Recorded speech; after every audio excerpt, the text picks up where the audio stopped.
আসসালামু আলাইকুম। আজকে আমরা রসায়ন দ্বিতীয় পত্রের ৩য় অধ্যায়ের জারণ সংখ্যা এবং বিশেষ রিডক্স যে বিক্রিয়াগুলো আছে এগুলো দেখব। তো রিডক্স বিক্রিয়ার সাধারণ নিয়ম কি? যে বিজারক নিজে কি হয়? জারিত হয়। দেন জারক নিজে বিজারিত হয়। অর্থাৎ বিজারক কি হয়? জারিত হয় আর জারক বিজারিত হয়। বিজারকের কেন্দ্রীয় পরমাণুর জারণ সংখ্যা কি পায়? বৃদ্ধি পায়। যেমন মনে করো সোডিয়াম, এটা একটা ধাতু। এ কি করে? একটা ইলেকট্রন ছেড়ে দেয়। তো একটা ইলেকট্রন যখন ছেড়ে দেয় তখন সেটা হয় কি? Sodium plus. তাহলে দেখো সোডিয়ামের এখানে ছিল কত? 0 আর এখানে কত হলো? +1। তার মানে কি বৃদ্ধি পাইছে? অর্থাৎ এটা একটা কি পদার্থ? বিজারক পদার্থ। এবং বিজারক পদার্থ কি হবে? জারিত হবে। এবং এখানে পরেরটা দেখো, জারকের কেন্দ্রীয় পরমাণুর জারণ সংখ্যা কি পায়? হ্রাস পায়। কিভাবে? দেখো যে ক্লোরিন আছে। তো ক্লোরিন একটি পরমাণু, এ হচ্ছে গিয়ে তোমার একা থাকতে পারে না, এটা 2। ওকে। তারপরে কি করে? ক্লোরিন যেহেতু ২ টা আছে, একটা ক্লোরিন একটা ইলেকট্রন গ্রহণ করে, ২ টা ক্লোরিন ২ টা ইলেকট্রন গ্রহণ করে। তাহলে 2e। তারপরে এই সাইডে কত হবে? ক্লোরিন মাইনাস, যেহেতু ২ টা আছে তাহলে এখানে সমতার জন্য 2 দিতে হবে। দেখো ক্লোরিনের যে সকল মৌল বা যৌগের মোট আ আধানের পরিমাণ কত? 0। তো এখানে দেখো, অথবা মোট জারণ সংখ্যা 0। তাহলে ক্লোরিন একটি কি? যৌগ বা মৌল বলতে পারো, যেহেতু একা থাকতে পারে না। তো এই ক্ষেত্রে এটার কত হবে? মোট জারণ মান 0। দেন এখানে দেখো কত হয়েছে? -1। তার মানে কি? কমেছে। তার মানে জারক কেন্দ্রীয় পরমাণুর জারণ সংখ্যা কি পায়?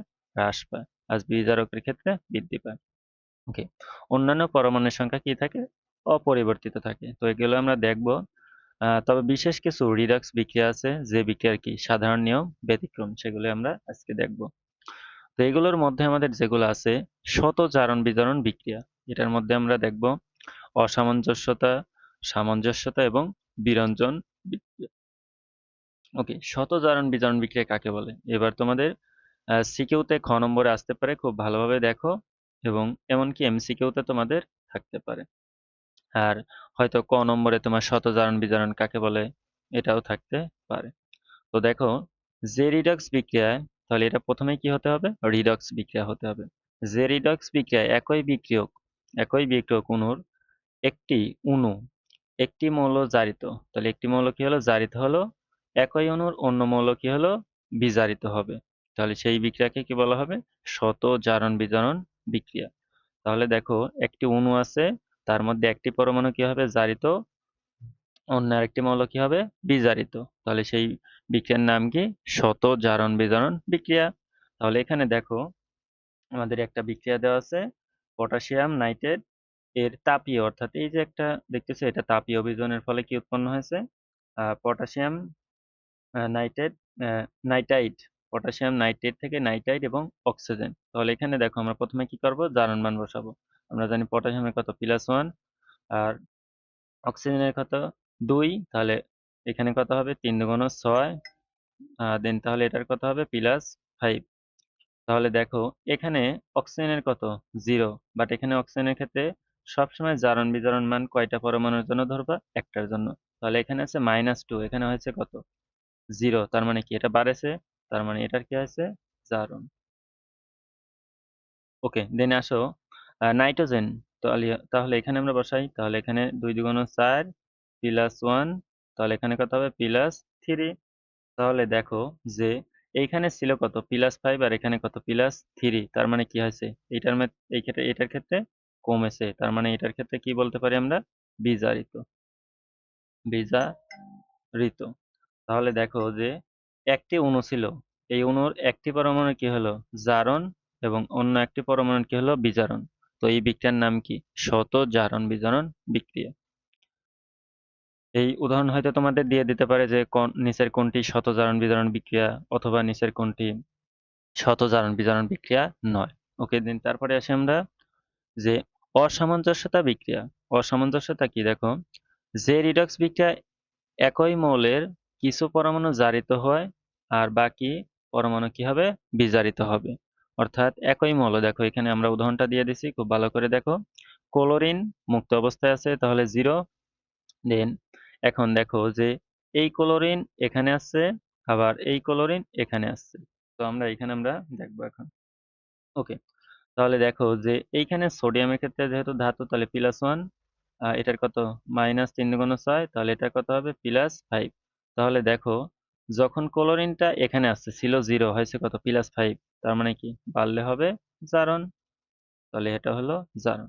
এটা এখানে এটা আসো +1, এটা কত -1, তাহলে দেখো 0 ছিল আর এটা কত হয়েছে -1, অর্থাৎ তার মানে কি কমেছে, কমলে তার মানে সেক্ষেত্রে কি হবে বিজারণ। তাহলে দেখো যে একই পরমাণু ছিল, তাহলে সেই ক্ষেত্রে কি হলো ওইটাই একবার হলো কি জারণ আর একবার হলো বিজারণ। তো এই যে বিক্রিয়া এটার নাম কি অসামঞ্জস্যতা বিক্রিয়া। দেন সামঞ্জস্যতা বিক্রিয়া কি?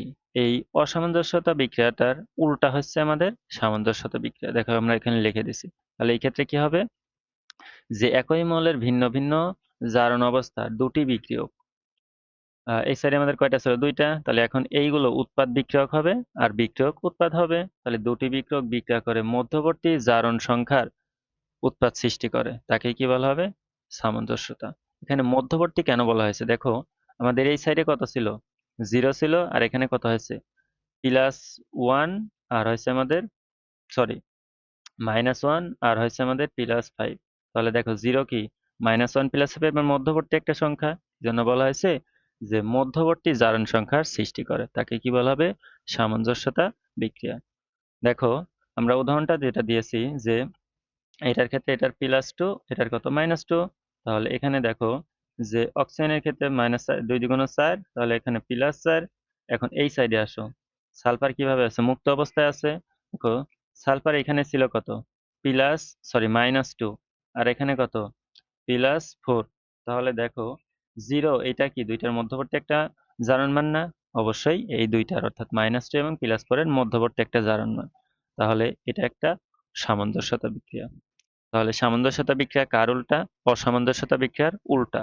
অর্থাৎ এই ক্ষেত্রে কি হবে একাধিক একই মৌলের ভিন্ন ভিন্ন জারণ সংখ্যার দুটি কি দুটি বিক্রিয়ক বিক্রিয়া করে মধ্যবর্তী একটা জারণ সংখ্যাকে উৎপাদ সৃষ্টি করে, তার নাম কি সামঞ্জস্যতা বিক্রিয়া। এবং এটা কার উল্টা? অসামঞ্জস্যতা বিক্রিয়ার উল্টা। দেন তারপরে আসো বিরঞ্জন বিক্রিয়া। বিরঞ্জন বিক্রিয়া কি? এটা মূলত বিলিসিং, এটা একটা বিরঞ্জন বিক্রিয়া করে।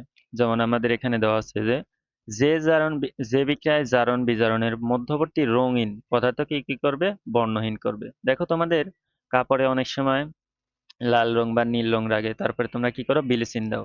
তো বিলিসিন কি করে ওই রংটাকে কি বর্ণহীন করে দেয়। তো ওই যে বিক্রিয়া ওই বিক্রিয়ার নাম হচ্ছে কি বিরঞ্জন বা বিলিসিং বিক্রিয়া। দেখো ক্লোরিন দ্বারা বিরঞ্জন অর্থাৎ উৎপন্ন নবজাত অক্সিজেন, এটাকে কেন বলা হয়েছে দেখো ক্লোরিনের সাথে আমরা যেহেতু পানিতে দিতে হবে, তাহলে পানির সাথে বিক্রিয়া করলে তাহলে তৈরি হলো কি সোডিয়াম ক্লোরাইড, এবং আরেকটা কি উৎপন্ন হয় জাইমান অক্সিজেন। এবং এই জাইমান অক্সিজেন কি করে যে রঙিন যে বস্তু অর্থাৎ আহ, বস্তু আছে ওইটার সাথে বিক্রিয়া করবে এবং বিক্রিয়া করে কি করবে বর্ণহীন একটা বস্তু সৃষ্টি করবে। তাহলে কি করলো যে ক্লোরিন এটা অক্সিজেনের সাথে বিক্রিয়া করে জাইমান অক্সিজেন অথবা নবজাত মানে শিশু আর কি অক্সিজেন উৎপন্ন করবে, এবং তার ফলে রঙিন বস্তুর সাথে বিক্রিয়া কি করবে ওই বস্তুটাকে বর্ণহীন করে দেবে। আর একটা আছে কি সালফার ডাই অক্সাইড বিরঞ্জক পদার্থ, এটা নবজাত কি করবে হাইড্রোজেন উৎপন্ন করে। দেখো সালফার ডাই অক্সাইডের সাথে পানি বিক্রিয়া করে উৎপন্ন হলো নবজাত অথবা জাইমান হাইড্রোজেন। এটা কি করবে রঙিন বস্তুর সাথে বিক্রিয়া করে উৎপন্ন করবে বর্ণহীন বস্তু। দেন আরো একটা আছে H2O2 বিরঞ্জন বিক্রিয়া। এটার মধ্যে